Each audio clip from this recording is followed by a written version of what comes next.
사랑하는 여러분, 우리가 찬양의 마지막 곡 바로 앞에 하나님 말씀으로 말씀이 내 삶의 육신이 되기를 소망하는 마음으로 함께 찬양했는데요. 그 찬양의 가사처럼 여러분 정말 세상의 가치가 아니라 하나님의 말씀을 따라 살기를 원하십니까? 하나님 말씀을 따라 살기를 원하십니까? 네, 그래서 이 자리에 오신 줄로 믿습니다. 그래서 여러분들 가운데 그 소원함을 갖고 있는 여러분 모두에게 하나님의 사랑과 은혜가 가득히 넘쳐나기를 축복합니다. 1984년 세상을 떠난 미국 복음주의 운동가 중에 프랜시스 셰퍼라고 하는 사람이 있습니다. 이 사람이 쓴 책을 많은 이에게 읽혔고, 그분의 삶은 많은 이들에게 큰 영향을 미쳤습니다. 그는 말년에 암에 걸려서 병마와 혹독하게 싸우는 그 순간에도 낙심하지 않고 마지막 순간까지 자신이 사랑했던 미국의 젊은이들이 있는 대학교의 캠퍼스를 다니면서 그들을 향하여서 유언과 같은 설교를 청년들에게 했습니다. 생애 끝을 마지막을 앞둔 그가 젊은이들에게 한 메시지, 무엇이었을까요? 그 메시지의 핵심은 이랬습니다. 사랑하는 여러분, 행복을 목표로 살지 마십시오. 그것은 불신자도 구할 수 있는 것입니다. 예수 믿지 않는 사람도 행복을 삶의 목표로 갖습니다. 그것은 그리스도인이 구할 바가 못 됩니다. 미국 그리스도인들의 문제는 행복을 구하지만 거룩을 구하지 않는 데 있습니다. 이렇게 설교했습니다. 사랑하는 여러분, 여러분들은 어떻습니까? 축복을 구하며 행복한 삶을 꿈꾸며 그에 기반한 많은 여러 가지 크고 작은 문제들을 놓고 하나님께 구하지만 거룩을 구하는 모습이 우리 가운데 없다면, 그런 모습이 있습니까? 오늘 우리가 함께 읽은 본문은 바울이 데살로니가 교회 성도들에게 어떻게 행하는 것이 하나님을 기쁘시게 하는 삶인지에 대해서 구체적으로 권면하고 구체적인 지침들을 주고 있습니다. 1절의 말씀 다시 한번 읽어볼까요? 1절 말씀 함께 읽겠습니다. 시작. 그러므로 형제들아, 우리가 끝으로 주 예수 안에서 너에게 구하고 권면하노니 너희가 마땅히 어떻게 행하며 하나님을 기쁘시게 할 수 있는지를 우리에게 배웠으니 곧 너희가 행하는 바라 더욱 많이 힘쓰라. 아멘. 실생활에 적용될 수 있는 구체적인 행함에 대한 주제인데요, 이것은 사실 새로운 내용이 아닙니다. 1절 중간에 보면 너희가 마땅히 어떻게 행하며 하나님을 기쁘시게 할 수 있는지를 우리에게 배웠으니 곧 너희가 행하는 바라. 바울이 처음 왔을 때, 바울이 복음을 전할 때부터 들어왔고 그들이 가르침을 받아서 지금 행하고 있는 것입니다. 그러니까 이 부분에서 알 수 있듯이 하나님을 기쁘시게 하는 삶이 무엇인지를 이들은 알고 있었고 그대로 잘 살고 있었습니다. 그런데 바울은 계속해서 이들을 향하여서 안주하여 머물러 있지 말고 계속해서 그 가르침의 삶이 되는 더 높은 차원의 단계, 즉 거룩을 구하는 삶으로 이루어지는 교회가 되기를 원하는 마음으로 더 많이 힘쓰라.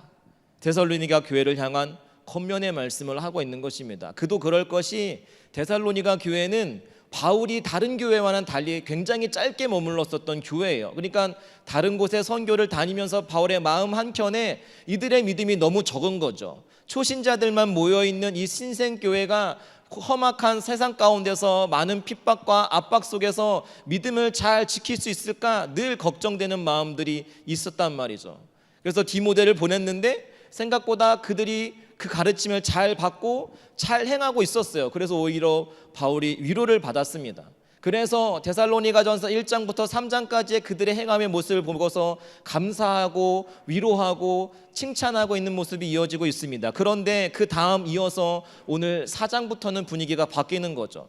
다시 한번 더욱 힘써야 할 것에 대해서 바울은 이야기하고 있습니다. 왜냐하면 아무리 거듭났다고 해도 우리는 여전히 죄의 본성을 지닌 채 살고 있기 때문에 우리가 지금 그 수준에 만족하고 머물러 안주하고 있다면 너무나 쉽게 옛 습성을 지닌 내가 언제든지 고개를 들지 알 수 없기 때문에 그렇습니다. 여러분, 그런 면에서 우리의 신앙은 마치 고무줄과 같습니다. 매일의 말씀의 묵상과 기도 생활을 통해서 은혜 가운데 머물러 있을 때 하나님께로 가까이 가는 것 같아 보이지만 늘어난 고무줄을 놓아버리면 순식간에 제자리로 돌아오듯이 어제까지 주께 가까이 있었던 것 같지만 오늘 주어진 은혜를 놓치게 되면 너무나 쉽게 원래의 제자리로 돌아오는 모습이 닮아있기 때문에 우리의 신앙이 꼭 고무줄과 같지 않은가, 그런 생각을 합니다. 그러기에 그 사실을 알고 있었던 바울은 데살로니가 교회를 향해서 너희가 지금까지 잘 해왔다, 하지만 더욱더 힘쓰라고 권면하고 있는 것입니다. 여러분, 이 모든 행함, 더욱더 힘써야 할 것을 그러한 주제를 지배하는 궁극적인 목적이 무엇이냐면 하나님을 기쁘시게 함이라고 오늘 1절의 말씀은 가르쳐주고 있습니다.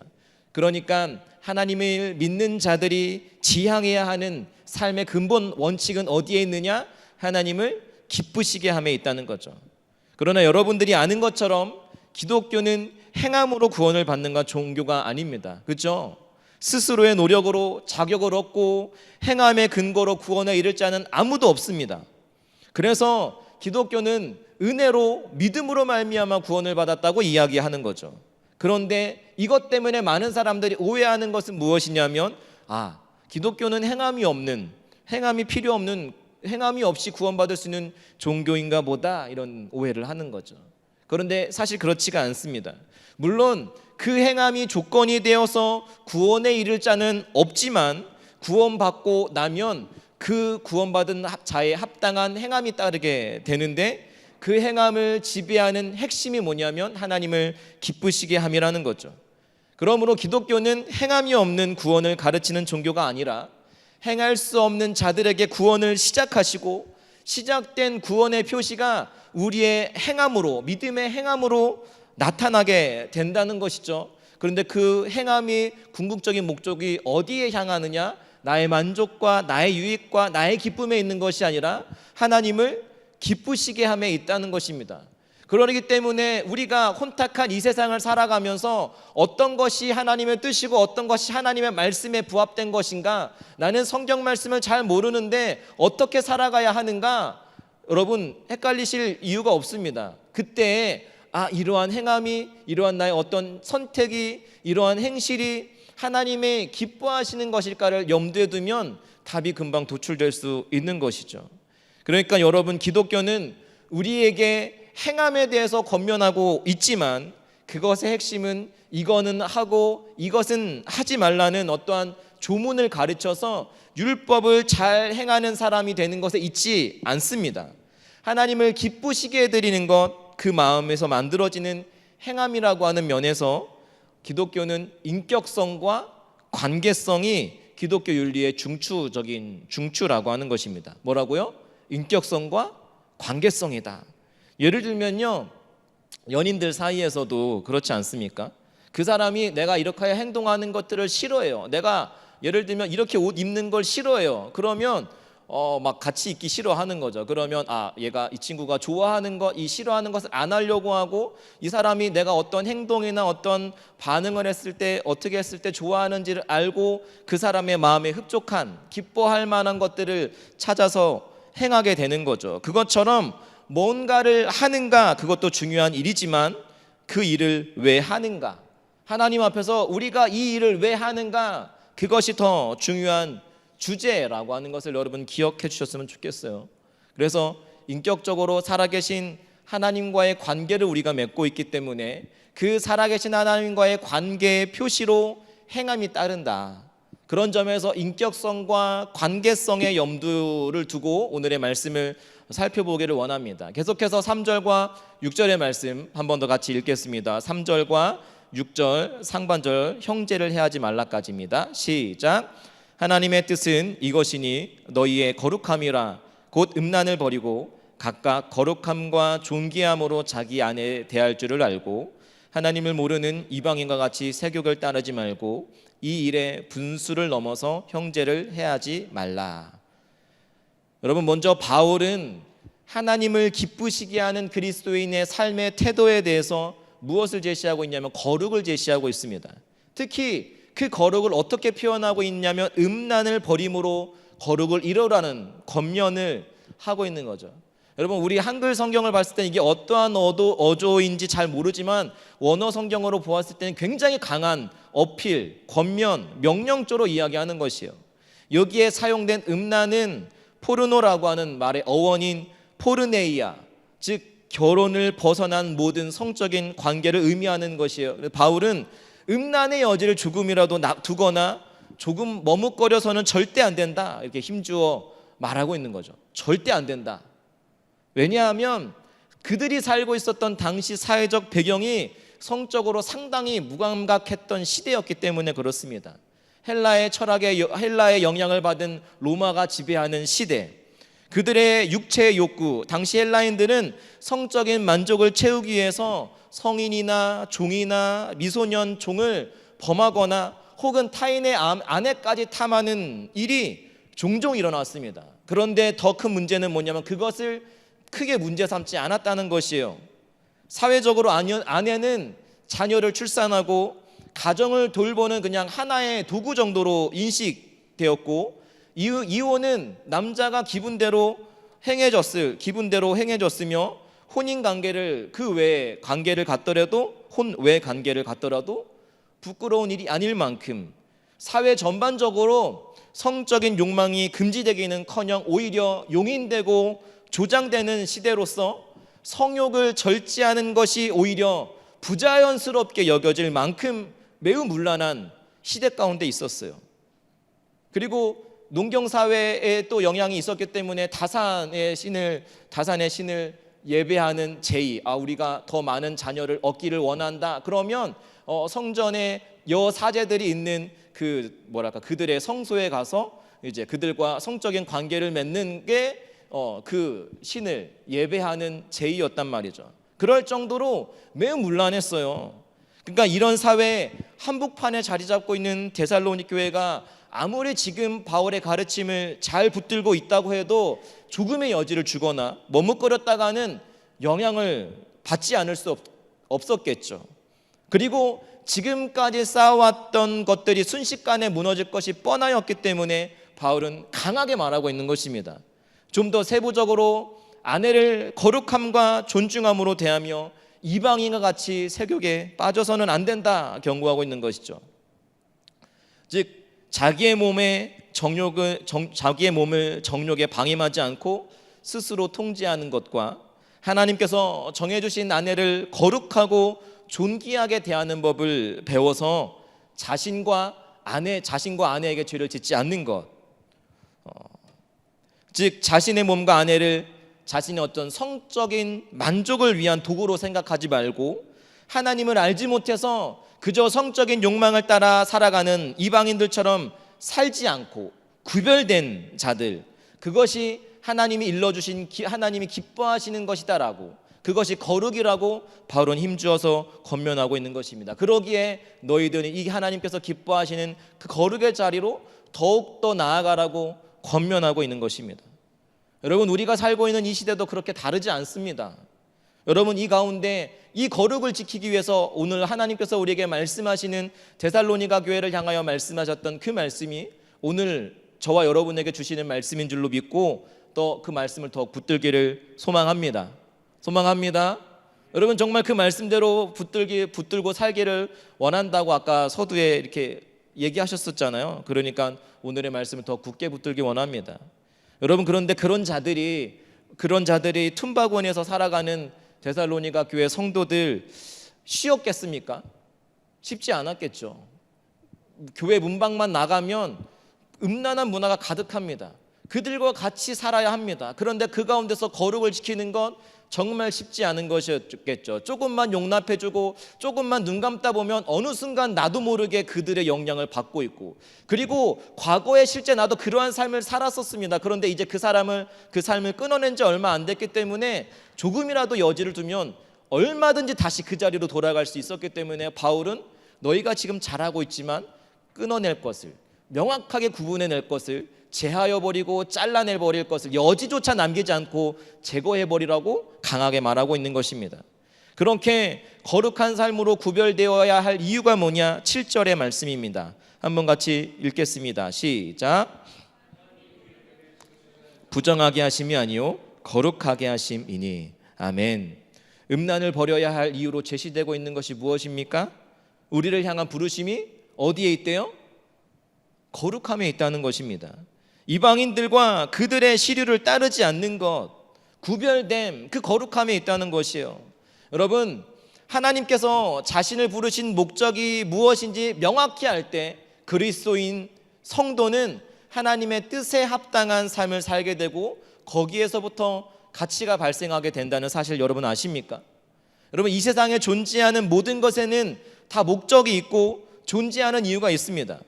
예를 들면 제가 지금 사용하고 있는 이 마이크의 목적은 무엇일까요? 목적. 제가 작은 목소리는 아니지만 저 끝에 있는 사람들까지 많은 사람들이 뚜렷하게 잘 들을 수 있도록 하는데 이 마이크의 목적이 있겠죠. 그죠?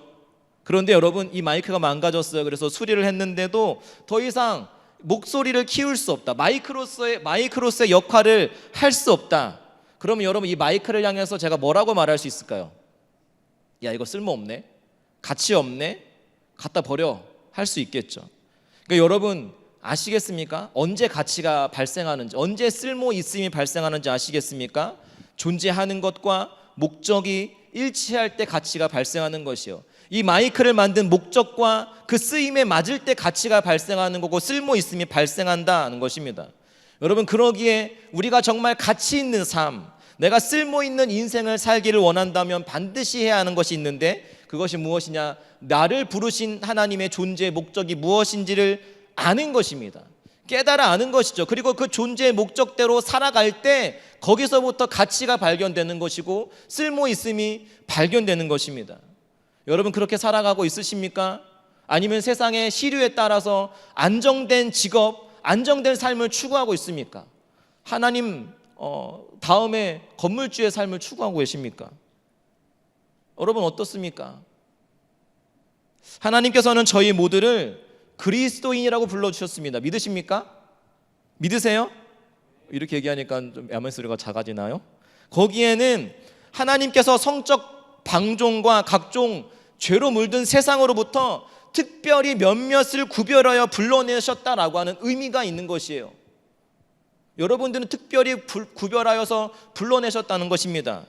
이런 부르심은 죄와 사망으로부터 생명의 불러내심이고 소망 없는 삶에서 영원한 소망의 삶으로 불러내심입니다. 그러기에 세상 모든 사람들은 다 먹고 마시고 쾌락을 추구하며 인생의 즐거움 가운데 육적인 것에서 찾더라 할지라도 우리 그리스도인들의 가치는, 우리 그리스도인이 추구하는 것은 달라야 한다는 것입니다. 그러니까 우리가 이렇게 하나님 앞에 나와 예배하는 거죠. 그리고 하나님의 말씀 앞에 내 뜻을, 내 의지를 처복종하는 것 아니겠습니까?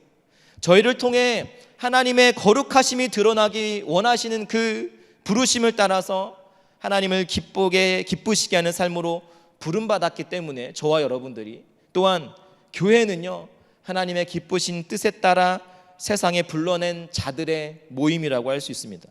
그러니까 교회는 주님을 알지 못하던 때 내가 붙들었던 가치를 떠나서 이제 새로운 가치를 발견한 거룩한 세계로 들어온 성도들의 모임인 거죠.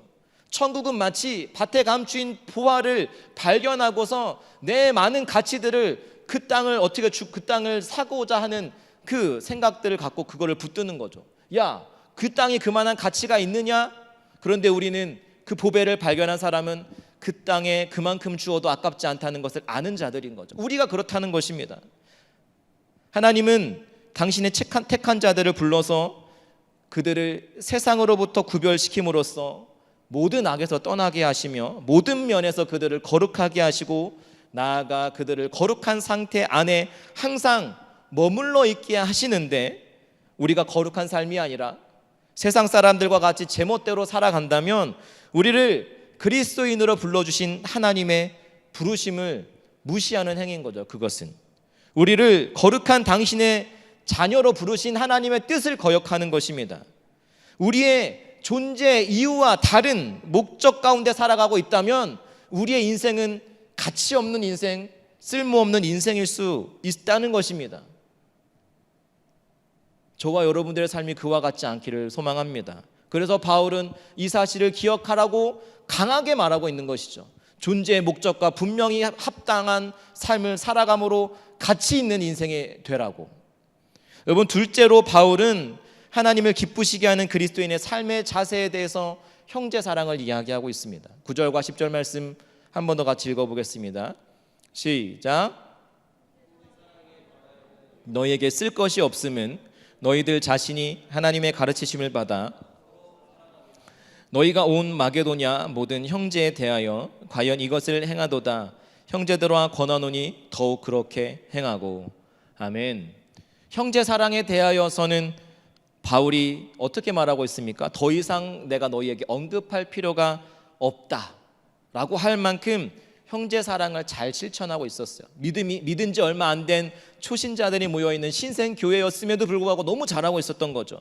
그들은 교회 내에서 옆에 있는 사람들, 그 교회 내에서만 서로만 사랑하는 정도의 수준에 그치지 않고 그 사랑을 확대해서 이웃에 있는 마게도냐와 아가야에 있는 온 교회의 가난한 형제들의 물질로 돕고, 객지에서 데살로니가 지역에 방문한 이들에게 믿음으로 환대함으로 사랑을 구체적으로 실천하고 있었단 말이죠. 그러니까 그런 그들의 모습을 보면서 바울이 너희의 믿음의 본이 모든 교회의 모든 믿는 본이 되고 있다라고 칭찬하고 있는 거죠. 그런데 바울은 계속해서 이들을 향해서 그 일에 그치지 말고 더욱 넘치게 하라고 권면하고 있습니다. 왜 그랬을까요? 로마서 5장 8절 말씀 이렇게 기록하고 있죠. 우리가 아직 죄인 되었을 때 그리스도께서 우리를 향하여 죽으심으로 우리를 향한 하나님께서 우리에 대한 자기의 사랑을 확증하셨느니라. 여러분, 우리가 하나님으로부터 받은 사랑은 저희가 받을 만한 자격이 있었기 때문에, 충분히 조건을 갖추었기 때문에 받은 사랑이 아니죠. 오히려 죄와 허물로 가득했을 때, 사랑받을 만한 모습이 눈 씻고 찾아보아도 볼 수 없는 가운데 하나님께서 저에게 먼저 사랑을 보여주셨습니다. 말로만이 아니라 그분의 사랑이 십자가 위에서 드러났죠. 그러기에 우리는 하나님께로부터 여기에 있는 모두는 그 하나님의 사랑을 입은 자들입니다. 그러기에 그 하나님이 보여주신 그 사랑을 따라서 옆에 있는 형제, 자매들을 지속적으로 사랑하는 모습으로 이어져야 하기 때문에 더욱 그렇게 행하라는 것이요. 그 사랑만이 죄인을, 연약한 자를 온전하게 세워갈 수 있기 때문에, 그 사랑의 근원이 하나님에서부터 시작되었기 때문에 우리는 교회 안에서 또 우리가 감당해야 될 영혼을 향해서 사랑해야 한다는 것입니다. 이 사랑의 실천을 이루어가고자 우리 청년부에서는 이번에 아울리치로 시골의 작은 교회를 섬기는 그 아울리치를 진행하고자 하는 것입니다. 여러분, 그런데요, 그 사랑은 바로 오늘 지금 여기에서 진행되어야 한다는 것입니다. 우리가 나눌 사랑은 과거의 회상도 미래의 다짐도 아닌 지금 여기서 행해져야 하는 것이요. 더욱이 우리의 사랑은 감정의 변화에 따라서 산발적으로, 어떨 때는 내 기분이 좋으면 사랑했다가 내 기분이 좋지 않으면 미워했다가 그럴 것이 아니라 그침없이 지속적으로 이루어져야 하는 것이에요. 우리를 향한 하나님의 사랑이 그랬습니다. 만일 하나님이 우리를 향한 하나님의 사랑이 우리의 태도에 따라, 우리의 모습에 따라 달라졌다고 한다면 이 자리에 이렇게 있을 수 있는 사람이 몇이나 있었겠습니까? 하나님께서 우리에게 보여주신 사랑은 그침없이 지속적으로 어떠한 상황과 환경 가운데 달라지지 않았습니다. 하나님의 마음이 이 못난 놈들 하면서 화가 끓어오른다 할지라도 그 사랑이 끊임없었습니다. 그와 같이 우리가 형제를 사랑할 때 그와 같아야 한다는 것이죠. 마지막으로 우리의 사랑은 서로 마음을 주고받는 상호성이 있어야 되는 거죠. 즉, 우리가 누군가에게 사랑을 주는 주체가 되는 동시에 다른 이들에게 또 사랑을 받는 객체가 되는 상호성이 있어야 한다는 것입니다. 여러분, 우리 공동체 안에, 우리 순모임 안에, 내 안에 그런 사랑이 있습니까? 연약한 사람들을 품어내고 상처 입고 힘들어하는 자들을 품어낼 수 있는 그 사랑, 그래서 지속적으로 그들을 세워갈 수 있는 그 사랑의 모습이 우리 가운데 있습니까? 아니면 내가 사랑을 베풀었는데 어떻게 너가 나한테 그럴 수가 있어? 내가 너에게 한 게 얼만데 어떻게 나한테 그럴 수 있어? 여러분, 그런 모습 가운데 있습니까? 바라옵기는 우리 공동체 안에 이 사랑의 나눔이 끊이지 않고 지속되어져 하나님의 은혜가 경험되어진 하나님의 나라가 임하는 공동체이기를 소원합니다. 저만의 소원은 아니길 바랍니다. 네, 이를 위해서는요, 형제를 향한 그 사랑을 지금 바로 여기서 우리가 보여주어야 한다는 것이에요. 그 사랑을 그래 오늘 말씀드렸으니까 오늘 한번 해야지 그치지 않고 끊임없이 지속해야 하기 때문에 바울은 더욱 힘쓰라고 이야기하는 것이죠. 그것은 거창한 것이 아니어도 됩니다. 우리가 더 사랑하는 캠페인을 하고 있지 않습니까? 소소한 관심과 따뜻한 격려, 칭찬을 보여주시고 시간을 내어서 또 그 사랑을 우리 안에서만이 아니라 더 넓은 세계를 향하여서 우리의 사랑이 필요한 이들에게 찾아가서 봉사든 선교든 아울리치를 통해서 그 자리 가운데 결단하고 참여하실 때 또 흘려보내려고 갔는데 더 많이 받고 돌아오는 은혜가 그 가운데 있을 줄로 믿습니다. 그런 공동체여야 한다는 거죠. 바울은 그래서 더욱 사랑하기를 힘쓰라고 이야기하고 있는 것입니다. 그 가운데 그런 선순환의 축복이 우리 공동체 안에 가운데 넘치기를 또 소망합니다. 셋째로 바울은 하나님을 기쁘시게 하는 그리스도인들의 삶으로서 오늘과 오늘 일에 충실한 삶을 제시하고 있습니다. 11절과 12절의 말씀 같이 읽어보겠습니다. 11절 12절의 말씀입니다. 시작. 조용히 자기 일을 하고 노의 손으로 일하기를 힘쓰라. 이는 외인에 대하여 단정히 행하고 또한 아무 궁핍함이 없게 하려 함이라. 아멘. 바울이 자기 일에 충실하라고 권면하는 데는 두 가지 목적이 있습니다. 하나는 외인에 대하여 단정히 행하기 위해서다, 이렇게 기록하고 있죠. 여기서 외인에 대하여서는 예수를 믿지 않는 사람들을 염두에 두고라는 뜻이고, 단정히 행해라 라고 하는 말은 그래서 그들에게 쓸데없는 비난과 빈축을 사지 말고 오히려 그들에게 덕을 세우라고 하는 뜻입니다.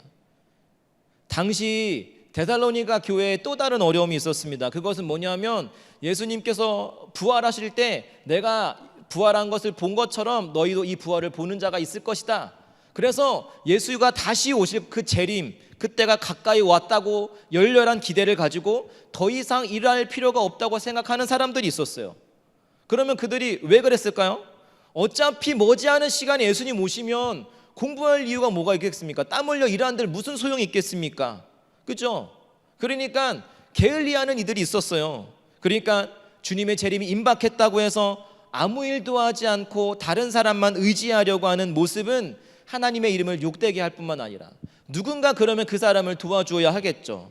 다른 사람에게 폐를 끼치는, 그래서 믿지 않는 사람들에게는 전도의 문을 닫는 결과를 초래할 수 있기 때문에 주어진 일을 충실히 감당하라고 이야기하고 있는 것입니다. 노동하지 않고 무조건 자비만을 바라는 것은 사랑이 아닙니다.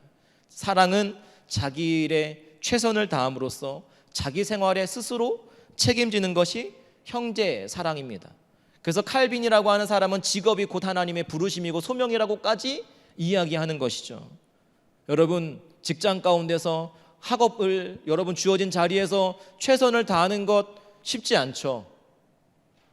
네, 정말 그런 것 같네요. 네, 쉽지 않습니다. 그럼에도 불구하고 우리가 그 자리에서 묵묵히 버티고 최선을 다해야 하는 이유는 믿지 않는 자들의 염두에 두고, 혹 우리의 그 모습을 보고서 그들에게 전도의 문이 닫히지 아니하도록 우리는 최선을 다해 힘써야 한다라고 하는 것입니다. 또 하나의 목적은 물질적으로 공공하지 않기 위해서 그렇게 하라는 것이요.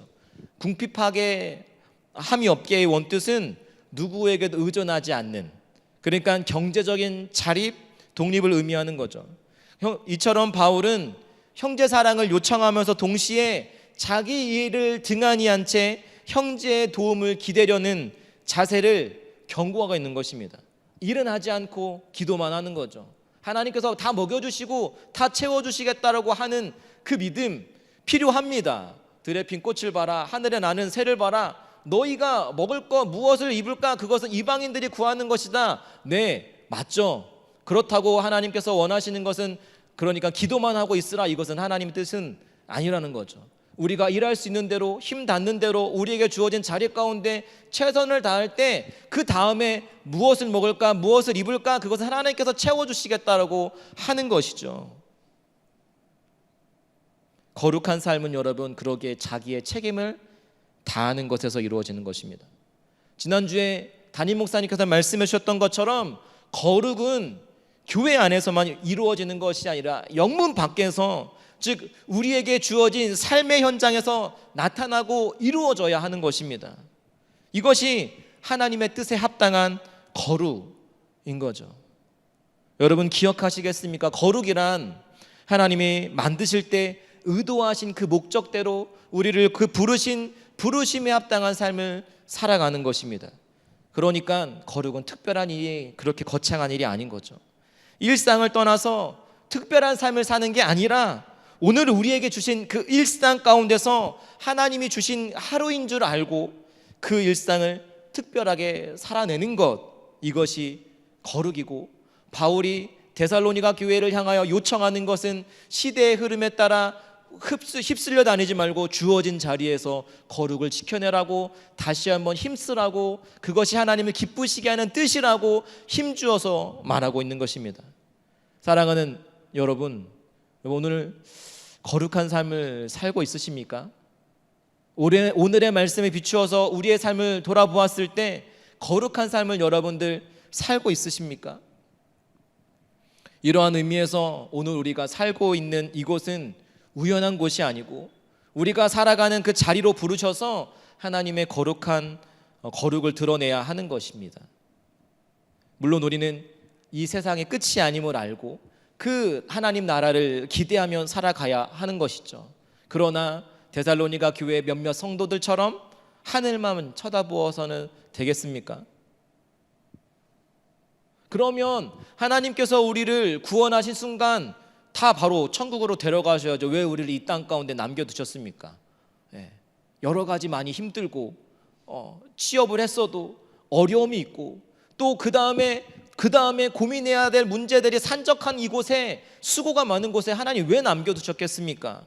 우리를 천국으로 데려가시는 것이 하나님의 뜻이라면 우리를 여기에 남겨두셔야 할 이유가 없는 것입니다. 우리는 이 세상 사람들과 다를 것 없는 똑같은 삶을 살아가지만 우리를 향한 하나님의 부르심이 있기 때문에 일상을 거룩하고 특별하게 만들어가는 그 일을 위해서 우리를 부르셨기 때문에 하나님께서 저와 여러분들을 지금 여러분들이 있는 그 삶의 자리로 부르셨는 줄로 믿습니다. 사랑하는 여러분, 여러분에게 주어진 그 삶을 여러분 얼마나 거룩하게 살아내고 있으십니까? 프랑스 유명한 화가 프랑수와 밀레는요, 원래 누드화를 그리는 화가였어요. 왜냐하면 당시의 화풍이 누드화를 인정해주는 분위기였고, 또한 그 그림이 잘 팔리는 시대였기 때문에 대부분 그림을 그리는 화가들은 선택의 여지 없이 먹고 살기 위해서 누드화를 그리는 것은 어쩔 수 없는 선택이었습니다. 그러나 하루는 어떤 사람이 자기가 그린 그 그림을 보면서 음담패설을 늘어놓는 것을 보면서 더 이상 이런 그림을 그려서는 안 되겠다 결심했습니다. 그리고 그런 그림이 팔리지 않더라도 더 이상 누드화들을 팔지 않겠다고 그 결심을 아내에게 전했고, 아내 역시 우리가 비록 가난할지라도 남편의 결정을 지지한다고 힘을 실어주었습니다. 여러분, 그리고 밀레는요, 들판으로 나가서 자신이 아름다움을 느끼는 장면들을 그리기 시작했습니다. 주로 농부와 서민의 삶을 그림으로 그리던 밀레는 시간이 흐를수록 농부의 화가로 알려지면서 유명해지기 시작했습니다. 씨 뿌리는 사람, 양치는 사람, 이삭 줍는 사람과 같은 수많은 명작을 남겼고, 특히 만종이라고 하는 작품은 세계 역사적인 보물로 평가받고 있습니다. 여러분, 어떻게 밀레가 그 그림을 그릴 수 있었겠습니까? 거룩한 결심이 밀레의 지금을 만들어 준 것입니다. 사랑하는 여러분, 그러기에 우리에게 필요한 것은 세상의 방법이 아니라 하나님의 방법을 따라, 하나님의 말씀을 따라 거룩한 삶을 위한 결심이 우리에게 필요한 것입니다. 세상은 우리에게 이야기할 수 있습니다. 주일날 장사 안 하고 주일날 남들은 공부하고 스펙 쌓게 바쁠 때 하나님 예배한다고 너희가 결코 잘 되지 못할 거라고, 너희가 직장을 출근하면서 주말을 반납하고 어떻게 그렇게 할 수 있겠냐고 이야기할 수 있겠지만, 오늘의 분명히 말씀은 우리가 이루어야 될 거룩은 세상의 가치가 아니라 하나님의 뜻, 우리의 주어진 자리에서 밀레와 같은 거룩을 위한 결심이 우리 가운데 필요한 것입니다. 지금 있는 자리가 그러기에 하나님이 보내주신 자리임을 기억하고 살아가는, 그러므로 그 자리를 거룩하게 만들어내는 귀한 은혜가 저와 여러분에게 있기를 축복합니다. 하나님께서는 그것을 기뻐하시겠다고 말씀하시는 것이에요. 여러분들이 무슨 대단한 것을 이루음으로 인하여서 기뻐하시겠다는 것이 아니라 삶의 작은 것 가운데서, 소소한 것들 가운데서 순종하며 최선을 다하여 살아가는 것, 그것이 거룩함이라고 말씀하고 있는 것입니다. 그리고 하나님은 반드시 때가 되었을 때 우리의 그 수고를, 우리의 눈물을 닦아주시겠다고, 그리고 우리 밀레와 같이 우리를 높여주시겠다고 말씀해 주시는 것입니다. 오늘의 말씀을 기억하며 함께 기도하기를 원합니다. 하나님, 나의 남은 삶 거룩을 위한 결심을 하며 하나님 주어진 그 자리 가운데 거룩을 이루어가기를 원합니다. 함께 같이 기도하며 나아가기 원합니다. 기도하겠습니다.